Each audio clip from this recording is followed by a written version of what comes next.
Kita akan berdoa untuk firman Tuhan. Silakan Pak Abdul.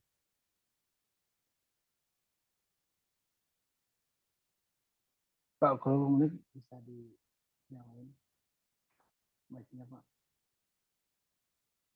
Iya, makasih Pak Ginto. Mari Bapak Ibu kita satu dalam doa. Terima kasih Tuhan Yesus, terima kasih Bapa untuk puji-pujian yang sudah kami naikkan ini Bapa. Biarlah pujian ini menyenangkan hati-Mu Tuhan. Dan sebentar lagi kami akan mendengarkan firman-Mu Tuhan yang akan disampaikan oleh gembala kami, Pastor Paul Tuhan. Biarlah firman yang kami dengar Tuhan belum menjadi rema dalam kehidupan kami Bapa. Terima kasih Tuhan Yesus, kami serahkan semuanya di dalam nama Tuhan Yesus dan Juru Selamat kami. Amin. Terima kasih Pak Guru Menik. Firman Tuhan pagi hari ini para lektor untuk mempersiapkan diri. Firman Tuhan terambil dari Daniel pasal 6 ayat 1 sampai 29. Nanti ayat 1 sampai 14 nanti dibacakan oleh Ibu Sarma. Kemudian berikutnya ayat 15 sampai 19 Ibu Pei. Setelah itu bersiap-siap Ibu Rima di Roma 8 ayat 1 sampai 39. Dan Ibu Rika nggak ada, minta tolong diganti sama Ibu Linda dari ayat 18 sampai 39. Saya ulangi sekali lagi, Daniel pasal 6 ayat 1 sampai 14 Ibu Sarma, 15 sampai 19 Ibu Pei, Roma 8 ayat 1 sampai 39, 1 sampai 17-nya nanti Ibu Rima, ayat 18 sampai 39 nanti Ibu Linda. Silakan Ibu Sarma, dimulai Bu. Bisa dibuka, kita menyalakan mic-nya Bu. Silakan Bu Sarma. Baik, saya akan bacakan kebenaran firman Tuhan dari Daniel 6 ayat 1 sampai 14. Beginilah firman Tuhan. Darius, orang Media, menerima pemerintahan ketika ia berumur 62 tahun. Lalu berkenanlah Darius mengangkat 120 wakil-wakil raja atas kerajaannya. Mereka akan ditempatkan di seluruh kerajaan. Membawahi mereka diangkat pula 3 pejabat tinggi, dan Daniel adalah salah satu dari ketiga orang itu. Kepada mereka lah para wakil-wakil raja harus memberi pertanggungan jawab, supaya raja jangan dirugikan. Maka Daniel ini melebihi para pejabat tinggi dan para wakil raja itu, karena ia mempunyai roh yang luar biasa, dan raja bermaksud untuk menempatkannya atas seluruh kerajaannya. Kemudian para pejabat tinggi dan wakil raja itu mencari alasan dakwaan terhadap Daniel dalam hal pemerintahan, tetapi mereka tidak mendapat alasan apapun atau sesuatu kesalahan, sebab ia setia dan tidak ada didapati sesuatu kelalaian atau sesuatu kesalahan padanya. Maka berkatalah orang-orang itu, kita tidak akan mendapat suatu alasan dakwaan terhadap Daniel ini, kecuali dalam hal ibadahnya kepada Allahnya. Kemudian bergegas-gegaslah para pejabat tinggi dan wakil raja itu menghadap raja, serta berkata kepadanya, ya Raja Darius, kekallah hidup tuanku. Semua pejabat tinggi kerajaan ini, semua penguasa dan wakil raja, para menteri dan bupati telah mufakat supaya dikeluarkan kiranya suatu penetapan raja dan ditetapkan suatu larangan agar barang siapa yang dalam 30 hari menyampaikan permohonan kepada salah satu dewa atau manusia kecuali kepada tuanku, ya Raja, maka ia akan dilemparkan ke dalam gua singa. Oleh sebab itu, ya Raja, keluarkanlah larangan itu dan buatlah suatu surat perintah yang tidak dapat diubah menurut undang-undang orang Media dan Persia yang tidak dapat dicabut kembali. Sebab itu Raja Darius membuat surat perintah dengan larangan itu. Demi didengar Daniel bahwa surat perintah itu telah dibuat, pergilah ia ke rumahnya. Dalam kamar atasnya ada tingkap-tingkap yang terbuka ke arah Yerusalem. 3 kali sehari ia berlutut, berdoa, serta memuji Allahnya seperti yang biasa dilakukannya. Lalu orang-orang itu bergegas-gegas masuk dan mendapati Daniel sedang berdoa dan bermohon kepada Allahnya. Kemudian mereka menghadap raja dan menanyakan kepadanya tentang larangan raja. Bukankah tuanku mengeluarkan suatu larangan supaya setiap orang yang dalam 30 hari menyampaikan permohonan kepada salah satu dewa atau manusia kecuali kepada tuanku, ya raja, akan dilemparkan ke dalam gua singa? Jawab raja, perkara ini telah pasti menurut undang-undang orang Media dan Persia yang tidak dapat dicabut kembali. Lalu kata mereka kepada raja, Daniel, salah seorang buangan dari Yehuda, tidak mengindahkan tuanku, ya raja, dan tidak mengindahkan larangan yang tuanku keluarkan, tetapi 3 kali sehari ia mengucapkan doanya. Demikian. Silakan dilanjutkan Bu Pei. Bisa dibuka mic-nya Bu Pei. Silakan Bu. Baik Pak Gindo, Shalom, selamat pagi. Mari kita sama-sama membacakan firman Tuhan yang terambil dari Daniel 6 ayat 15 sampai 19.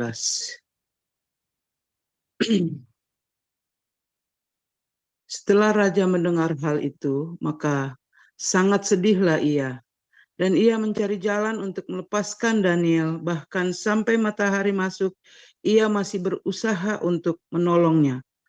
Lalu bergegas-gegaslah orang-orang itu menghadap raja serta berkata kepadanya, "Ketahuilah ya raja, bahwa menurut undang-undang orang Media dan Persia tidak ada larangan atau penetapan yang dikeluarkan raja yang dapat diubah." Sesudah itu raja memberi perintah, lalu diambillah Daniel dan dilemparkan ke dalam gua singa. Berbicaralah raja kepada Daniel, "Allahmu yang kau sembah dengan tekun, dialah kiranya yang melepaskan engkau." Maka dibawalah sebuah batu dan diletakkan pada mulut gua itu. Lalu raja mencap itu dengan cincin materainya dan dengan cincin materai para pembesarnya, supaya dalam hal Daniel tidak dibuat perubahan apa-apa. Lalu pergilah raja ke istananya dan berpuasalah ia semalam-malaman itu. Ia tidak menyuruh datang penghibur-penghibur dan ia tidak dapat tidur. Demikian Pak Gindo, terima kasih. Terima kasih. Selanjutnya Roma 8 ayat 1 sampai 39. Silakan Ibu Rima. Ayat 1 sampai 17-nya, Bu.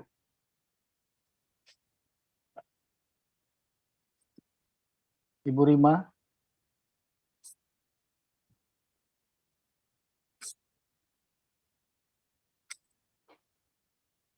Bisa dibuka mic-nya Ibu Rima, silakan Bu Rima.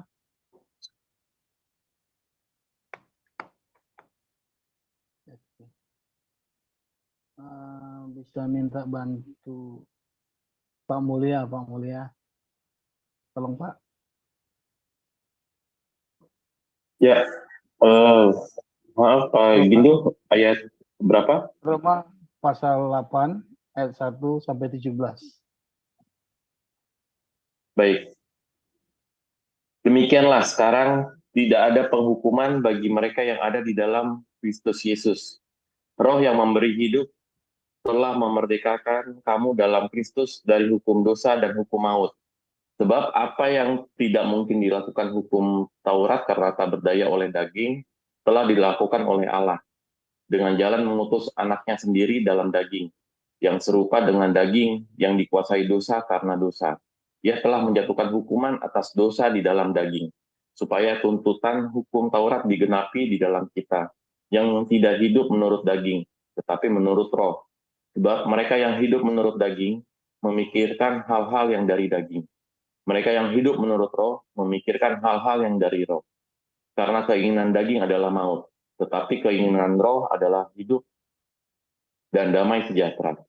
Sebab keinginan daging adalah perseteruan terhadap Allah, karena ia tidak takluk kepada hukum Allah. Hal ini memang tidak mungkin baginya. Mereka yang hidup dalam daging tidak mungkin berkenan kepada Allah. Tetapi kamu tidak hidup dalam daging, melainkan dalam roh, jika memang roh Allah diam di dalam kamu.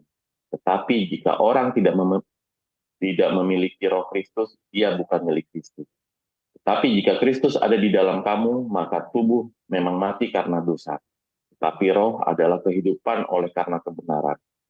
Dan jika roh Dia yang telah membangkitkan Yesus dari antara orang mati diam di dalam kamu, maka Ia yang telah membangkitkan Kristus Yesus dari antara orang mati akan menghidupkan juga tubuhmu yang fana itu oleh rohnya yang diam di dalam kamu. Jadi, saudara-saudara, kita adalah orang berhutang, tetapi bukan kepada daging, supaya hidup menurut daging.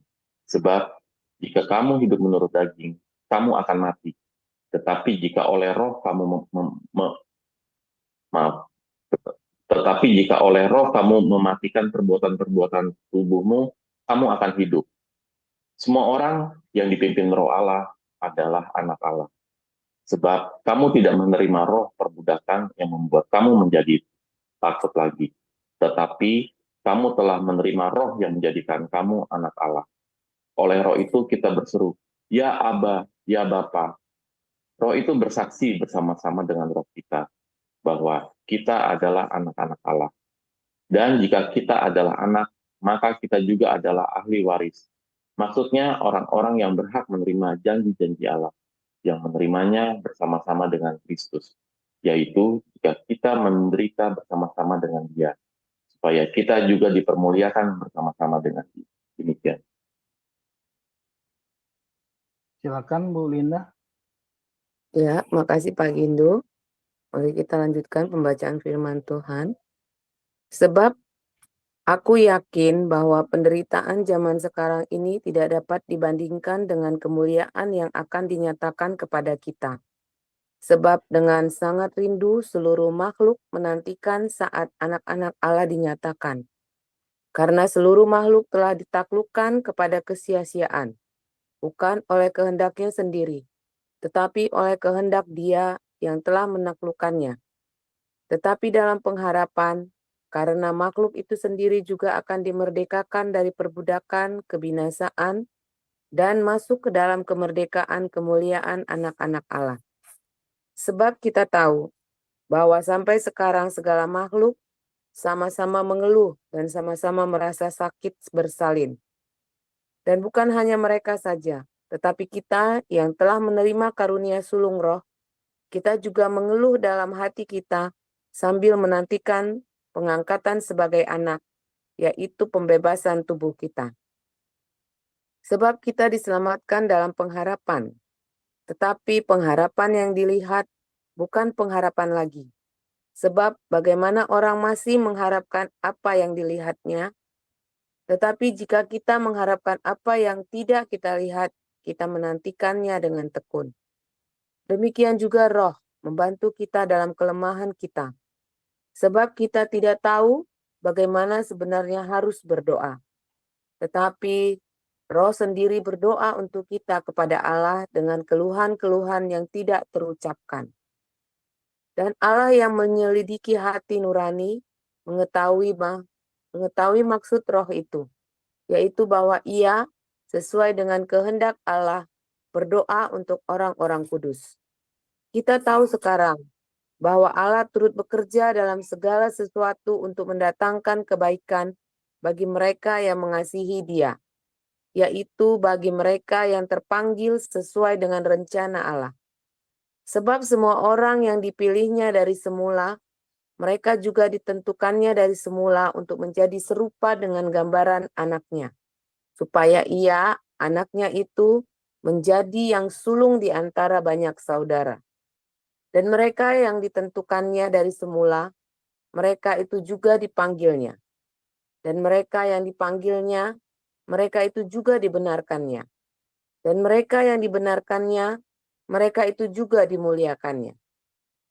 Sebab itu, apakah yang akan kita katakan tentang semuanya itu? Jika Allah di pihak kita, siapakah yang akan melawan kita? Ia yang tidak menyayangkan anaknya sendiri, tetapi yang menyerahkannya bagi kita semua. Bagaimanakah mungkin ia tidak mengaruniakan segala sesuatu kepada kita bersama-sama dengan dia? Siapakah yang akan menggugat orang-orang pilihan Allah? Allah yang membenarkan mereka? Siapakah yang akan menghukum mereka? Kristus Yesus yang telah mati, bahkan lebih lagi yang telah bangkit, yang juga duduk di sebelah kanan Allah, yang malah menjadi pembela bagi kita. Siapakah yang memisahkan kita dari kasih Kristus? Penindasan atau kesesakan, atau penganiayaan, atau kelaparan, atau ketelanjangan, atau bahaya, atau pedang? Seperti ada tertulis, oleh karena engkau kami ada dalam bahaya maut sepanjang hari. Kami telah dianggap sebagai domba-domba sembelihan. Tetapi dalam semuanya itu kita lebih daripada orang-orang yang menang oleh Dia yang telah mengasihi kita.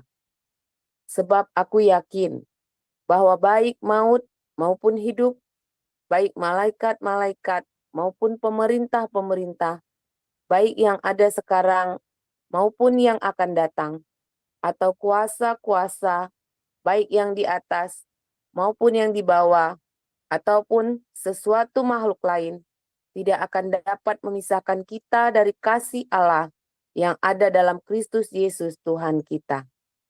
Haleluya, demikian firman Tuhan. Terima kasih Pak Gindo. Silakan Pak, apa yang dituntaskan tadi di Daniel 20? Ya, siap. Saya sambung Daniel yang 20 sampai 29. Dan ketika ia sampai dekat gua itu, berserulah ia kepada Daniel dengan suara yang sayu.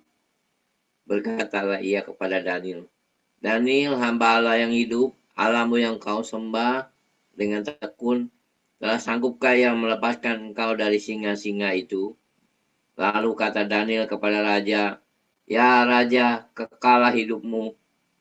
Allahku telah mengutus malaikatnya untuk mengatupkan mulut singa-singa itu, sehingga mereka tidak mengapa-apakan aku, karena ternyata aku tak bersalah di hadapannya. Tetapi juga terhadap Tuanku, ya Raja, aku tidak melakukan kejahatan. Lalu sangat bersukacitalah Raja, dan ia memberi perintah supaya Daniel ditarik dari dalam gua itu. Maka ditariklah Daniel dari dalam gua itu, dan tidak terdapat luka apa-apa padanya, karena ia percaya kepada Allahnya.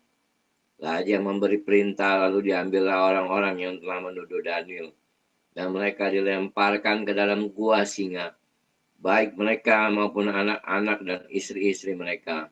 Belum lagi mereka sampai ke dasar gua itu, singa-singa itu telah menerkam mereka, bahkan meremukkan tulang-tulang mereka. Kemudian Raja Darius mengirim surat kepada orang-orang dari segala bangsa, suku bangsa dan bahasa yang mendiami seluruh bumi bunyinya. Bertambah-tambahlah kiranya kesejahteraanmu. Bersama ini kuberikan perintah bahwa di seluruh kerajaan yang kukuasai orang harus takut dan gentar kepada Allahnya Daniel.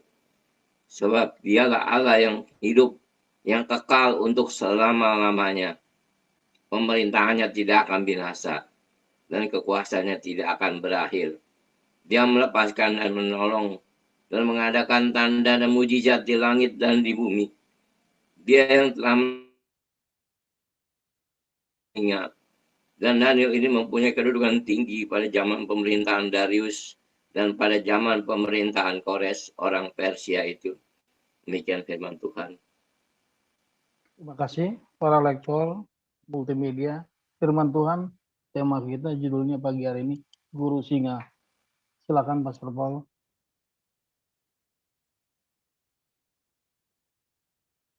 Ya, tolong tampilkan tadi ayat yang ke-30 berapa tadi? 32 ya. Dalam Roma 8 ayat 32. Siapakah yang dapat memisahkan kita dari kasih Allah?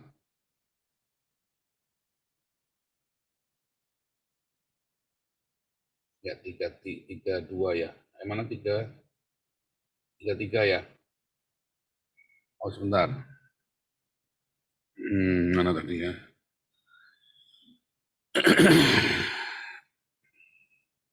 35, Pastor. 35 ya. 35 ya, betul ya. 35 betul ya. Siapakah yang akan memisahkan kita dari Kristus? Penindasan, atau kesesakan, atau penganiayaan, atau kelaparan, atau ketelanjangan, atau bahaya, atau pedang.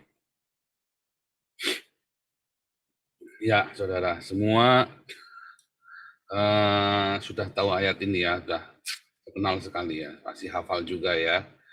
Siapakah yang akan memisahkan kita dari kasih Kristus? Penindasan, atau kesesakan, atau penganiayaan, atau kelaparan, atau ketelanjangan, atau bahaya, atau pedang. Lalu mengapa kita harus mengalami penindasan? Lalu mengapa kita harus mengalami kesesakan? Lalu mengapa kita harus mengalami penganiayaan? Mengapa kita harus mengalami kelaparan? Mengapa kita harus mengalami ketelanjangan? Katanya ada Matius 6 ayat 33, saudara. Ya kan? Dan hal ini kemudian menjadi kontradiksi di dalam gereja-gereja yang mengajarkan berkat-berkat kemakmuran, saudara ya. Gereja-gereja yang megah, pendeta-pendeta yang hidup dalam kelimpahan, ya. Nah, saya emang nggak mau menderita, itu kalau kalian yang menderita itu kalian yang kena kutuk, katanya gereja-gereja ini kan, pendeta-pendeta ini. Wah, padahal para rasul semua yang mengalami ini semua, saudara ya.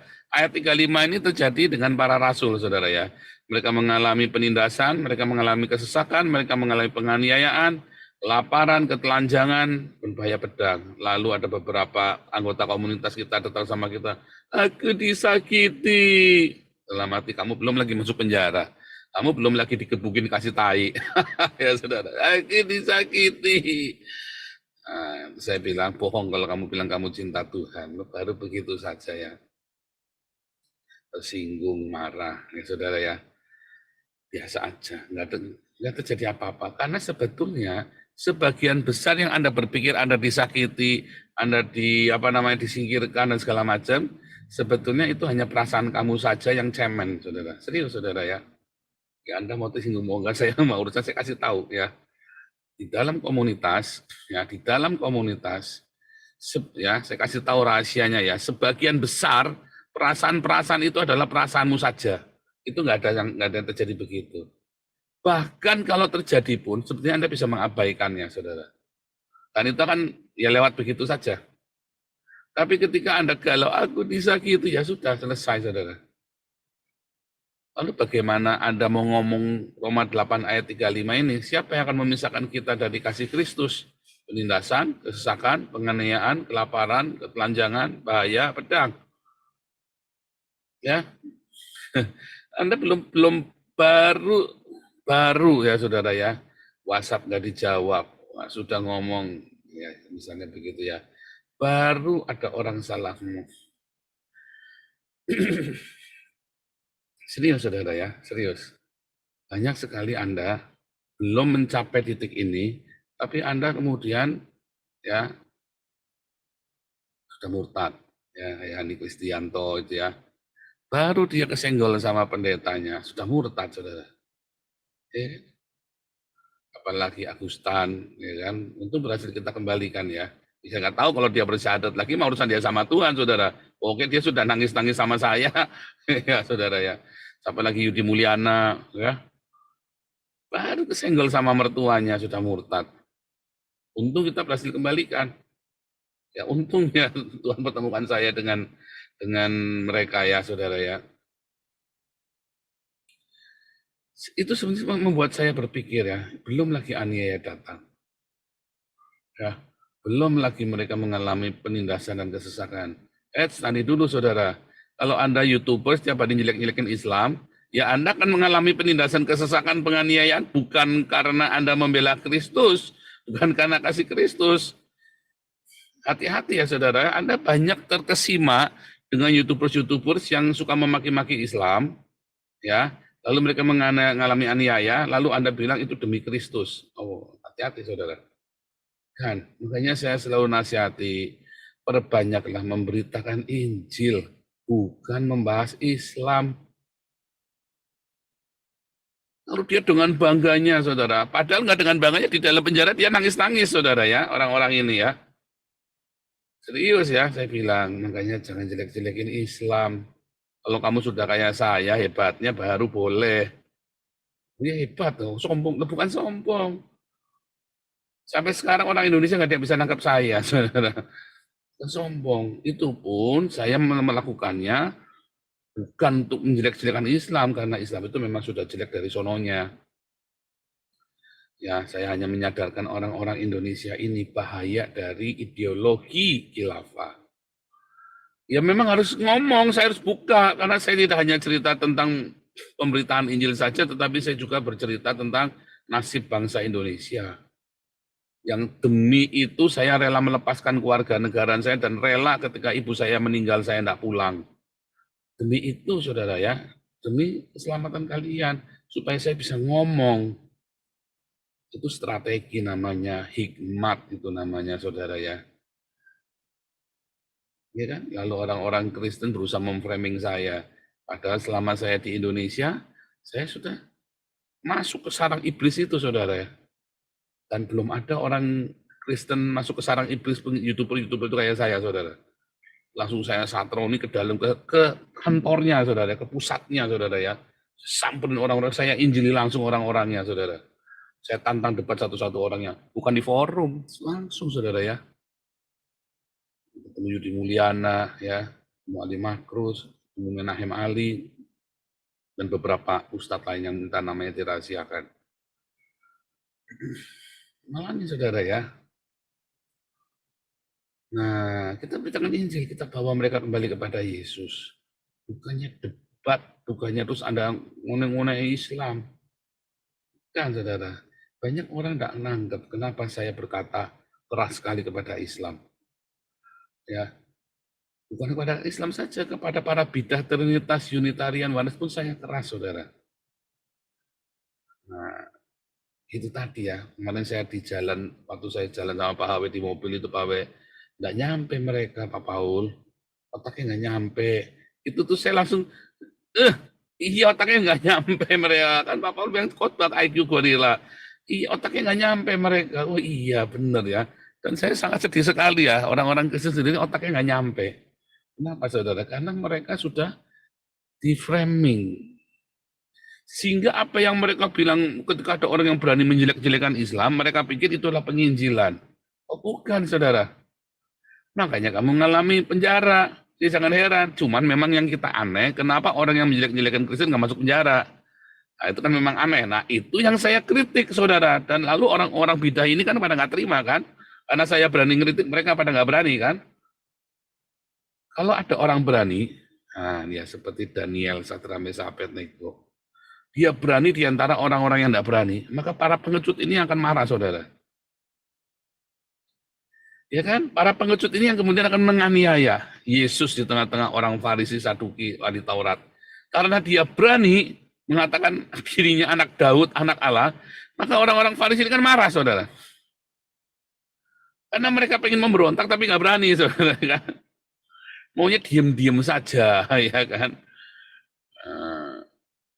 Makanya mereka marah sama Tuhan Yesus. Kan selalu begitu di gereja, kalau anda berani mengatakan kebenaran, ya, yang lain marah. Kamu nih komentar nih beginilah, begitulah. Whistleblower ya, atau orang yang mengingatkan sebuah perusahaan atau sebuah komunitas dari kesalahannya. Dan memang benar ya, biasanya kan dikucilkan, saudara ya. Biasanya kan dikucilkan. Dan itu terjadi, saudara ya, di dalam kitab kehidupan kita sehari-hari. Nah, kalau dia memang dia berasal dari Allah, dia berasal dari Roh Kudus, biasanya dia tenang. Contohnya saya tunjukkan ke Anda ya. Makanya ada orang yang ngaku-ngaku, ini komunitas ini juga sama rajanya Paul. Nah, terus dia merasa dikucilkan. Berarti kamu bukan dari Roh Kudus. Buktinya kamu merasa dikucilkan. Kalau kamu berasal dari Roh Kudus, kamu tenang saja, ikutin jalanin. Ikutin aturannya dong. Kalau nggak ikutin aturannya ya jangan. Kita punya aturan, ada mau ngatur-ngatur kita ya jangan. Ya, sama saudara ya. Apakah saya merasa dikucilkan oleh gereja? Emang gua pikirin. Muka bahagia begini saudara ya. Muka boboho, kemarin ada muka pantat. Terus ada yang bilang lagi muka boboho. Ya. Muka pantat, muka boboho ini kan bahagia terus saudara. Ya kan? Kenapa saya nggak kasih hati? Kan? Pilih saja. Karena saya tahu saya dari Tuhan. Karena saya tahu yang saya lakukan dari Tuhan. Ya kan? Berkali saya bernubuat ya. Saya sampaikan nubuatan itu ya. Semua dari Tuhan. Yang saya ngomong terjadi semua. Tapi apakah orang berterima kasih? Apakah kemudian orang, oh iya. Enggak, saudara. Lalu apakah saya terus dengan hinaan ya dengan luar biasa itu yang padahal yang menghina saja ya sama seperti Tuhan Yesus ya. Tiap hari aku di bait Allah. Tiap hari aku ngajar. Kenapa kamu tidak tangkap aku saat itu? Kan gak ada yang berani, saudara. Ya kan sama kan, saya tantang para bidah ini masuk. Daripada ngomong di belakang, gak pantas. Masuk ke dalam. Gak ada yang berani, saudara. Ngomongnya di belakang berani. Saya samperin, gak ada yang berani. Nah, itu, saudara. Nah, itulah, saudara. Itulah. Jadi, itu membuat saya semakin yakin bahwa orang-orang ini gak benar. Dan orang ini nggak bisa mengklaim nanti kalau dia masuk penjara bahwa dia memberitakan Injil. Dia sedang menyerang Al-Quran. Karena dia lebih banyak menyerang Al-Quran daripada dia memberitakan, menjawab pertanyaan orang-orang Islam ini. Anda harus bedain itu, saudara. Ya. Ketika Anda dilarang ibadah, cek dulu. Ya. Lawang ibadahmu kumpul-kumpul gemboran kok. Ya tapi kan itu haknya iya, di satu pihak itu memang di dalam konstitusi dijamin. Tapi saya menyadarkan Anda sebagai saudara seiman. Lawang ibadahmu kumpul-kumpul, ngumpulin duit buat pendetanya sementara yang miskin nggak dirawat. Ya kan? Coba komunitasnya Hagios kita nih, ada nggak yang bisa ngelarang kita ibadah saudara? Ada yang bisa ngelarang, yang bisa bubarin kita ada nggak? Yang bisa membantu kita ya hanya Tuhan dan yang punya YouTube, saudara. Kalau YouTube ya mati. Itu pun kita bisa punya cara lain. Bisa nggak dibubarin, saudara?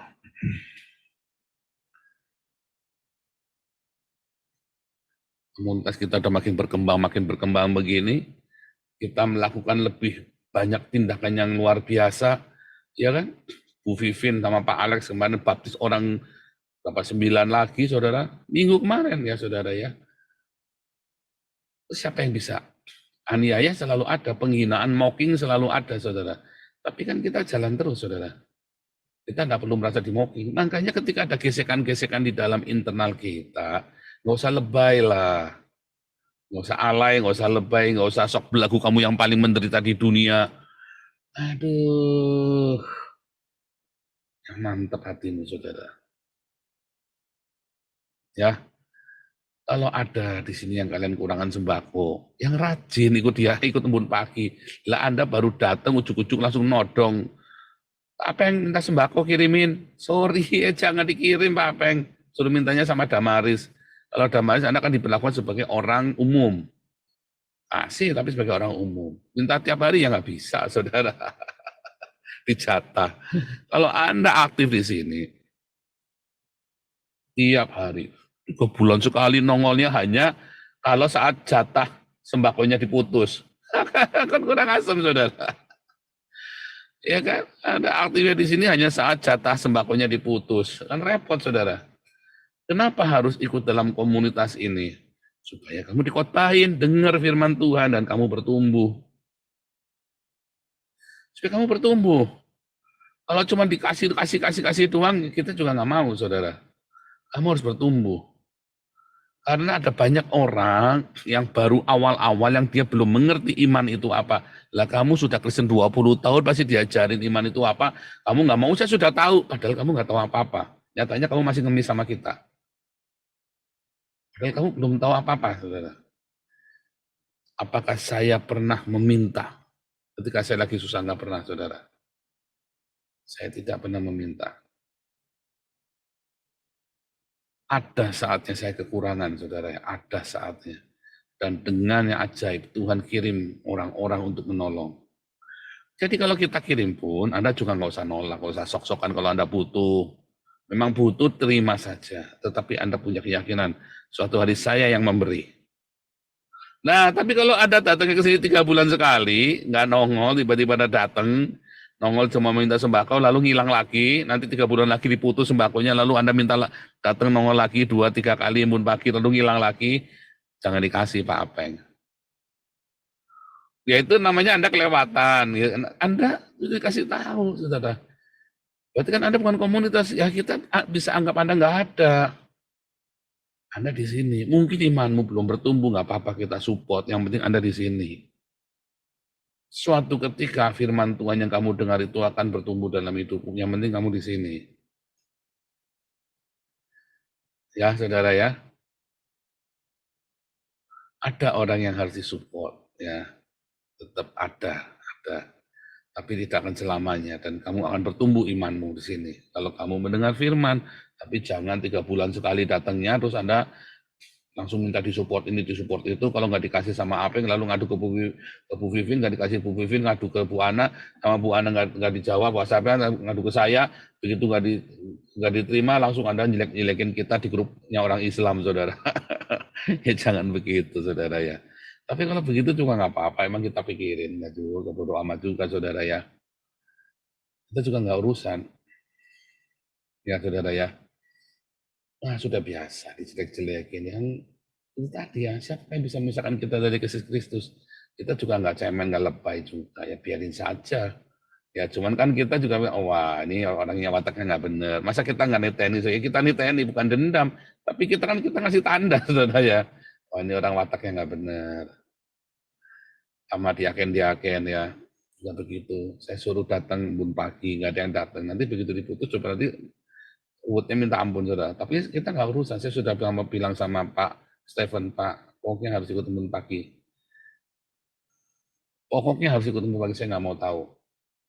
Ya dong, masa Anda dapat membantu di diakonia, tapi Anda nggak bisa ikut embun pagi.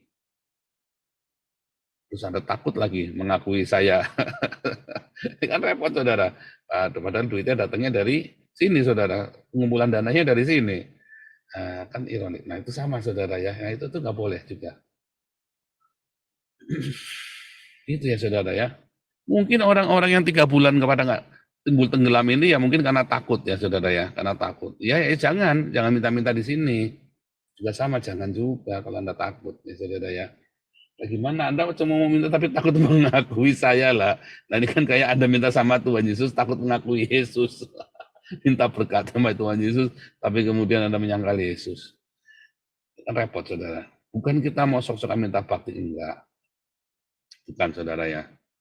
Tapi kita belajar, jadi orang itu belajar berterima kasih. Oh bukan karena saya, saudara ya, bukan karena saya.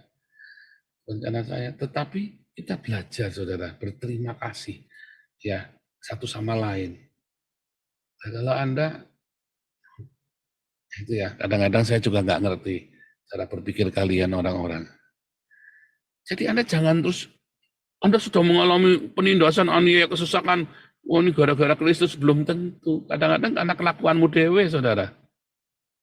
Tapi kalau itu benar-benar karena Kristus, Anda harus melewatinya. Jalanin, saudara. Kalau Anda berpikir karena Kristus, kalau Anda berpikir Anda sedang menderita karena Kristus, Anda sedang dikucilkan, Anda sedang difitnah, Anda sedang karena Kristus, ya jalanin. Siapakah yang dapat memisahkan kita dari Kristus? Nggak usah mewek, saudara. Nggak usah mewek, nggak usah terus jadi cemen, nggak usah terus termehek-mehek. Seperti ada tertulis, karena engkau, kami ada dalam bahaya maut sepanjang hari, kami telah dianggap sebagai domba-domba sembelihan, ya kan? Nggak usah mewek, itu sudahlah hidup yang harus kita jalani, seperti Daniel, Sadrak, Abednego, masuk dapur api, masuk gua singa. Itu adalah jalan yang harus kita hadapi. Kalaupun Tuhan nggak tolong, pokoknya saya tetap sama Tuhan Yesus. Ingat ya, selain kau tiada yang lain, ada padaku di surga, sekalipun hatiku dan dagingku habis lenyap. Sekalipun habis, saudara, pokoknya aku hanya cinta Tuhan. Hanya Tuhan pokoknya. Mau orang fitnah saya, mau orang kucilkan saya, mau saya kelaparan, saya mengalami aniaya, mau saya telanjang, mau saya nggak punya uang, mau saya diancam, mau saya diusir, pokoknya saya sama Tuhan. Jangan harapkan pertolongan manusia, jangan harapkan simpati dari manusia, jangan mengharapkan dari manusia. Ya, kalaupun kita ada, kalaupun kami ada untuk membantu Anda, jangan pernah mengharapkan kami juga. Ya kan? Karena manusia mengecewakan. Kita berusaha semaksimal mungkin aja, masih ada yang bilang kecewa, brengsek segala macam, maki-maki saya, saudara ya. Kita sudah berusaha sebaik mungkin saja, masih ada yang maki-maki saya. Maki-maki Bu Vivin, maki-maki Pak Indo. Masih ada, saudara, apa yang dimaki-maki. Masih ada, saudara. Bulianti dimaki-maki. Ya kan? Makanya jangan berharap sama kami pasti mengecewakan. Berharap sama Tuhan Yesus. Kalau Anda memang merasa saat ini mengalami penderitaan yang Roma 8 ayat 35 ini, nempel erat sama Tuhan. Ya, minta belas kasihan Tuhan, minta pertolongan Tuhan. Tuhan Yesus memberkati.